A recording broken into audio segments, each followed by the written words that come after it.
Dubai air show में तेजस का खौफनाक क्रैश, भारतीय दिफाई साख को बड़ा धचका। दुबई में एयर शो में भारतीय साख्ता लड़ाका तैयारा हिंदुस्तानी एरोनॉटिक लिमिटेड HAL तेजस के अलमनाक हादसे ने न सिर्फ एक तजुर्बेकार पायलट की जान ले ली, बल्कि भारत की फ़िज़ाई दिफाई साख, आलमी शनाख्त और दिफाई बरामदात के पूरे बयानिए को शदीद धचका पहुंचाया है। मुजाहरे के दौरान तैयारा एक तेज़ मोड़ लेते हुए अचानक कंट्रोल खो बैठा और चंद लम्हों में ज़मीन से टकराकर आग की लपेट में आ गया। इस मंजर ने एयर शो में मौजूद बैनुल अक़वामी दिफाई माहिरीन, ख़रीदार ममालिक और आलमी मीडिया को हिला कर रख दिया।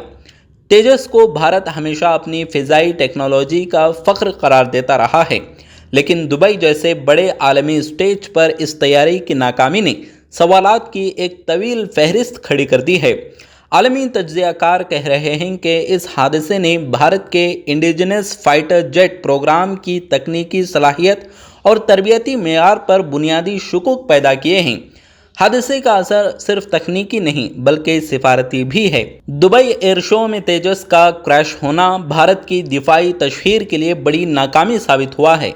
जिन मुल्कों को भारत ये तैयारा फ़रोख्त करना चाहता था, जैसे मिस्र, फिलिपाइन, अर्जेंटीना और मलेशिया, अब वो हादसे की मुकम्मल इंक्वायरी के बगैर आगे बढ़ने से हिचकिचाएंगे। कई मुबस्सिरीन का कहना है कि इस एक वाक़ये ने तेजस को आलमी मार्केट में हाई रिस्क प्लेटफॉर्म की फहरिस्त में ला खड़ा किया है। दिफाई बरामदात के मैदान में भारत के अज़ाइम पहले ही आलमी मुकाबले में कमज़ोर थे।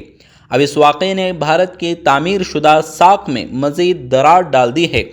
HAL और भारतीय फ़िज़ाइया दोनों को आलमी सतह पर शदीद दबाव का सामना है कि वो न सिर्फ हादसे की तकनीकी वजूहात साबित करें, बल्कि इस बात का भी सबूत दें कि तेजस मुस्तक़बिल में महफूज और काबिल भरोसा प्लेटफॉर्म साबित हो सकता है। पायलट विंग कमांडर नमन सयाल की शहादत ने इंसानी हमदर्दी की लहर तो पैदा की है, मगर तैयारे की काबिलियत पर उठने वाले सवालात अब भी अपनी जगह मौजूद हैं। हादसे के बाद भारतीय हुकूमत ने इंक्वायरी का ऐलान तो किया है, मगर भारत की दिफाई साख को पहुंचने वाला नुकसान फौरी तौर पर पूरा होता नज़र नहीं आता। दुबई में पेश आने वाला यह हादसा सिर्फ एक तकनीकी नाकामी नहीं, बल्कि भारत की दिफाई शनाख्त, खुद इन्हिसारी के दावों और आलमी एतमाद के लिए एक संजीदा चैलेंज बनकर सामने आया है।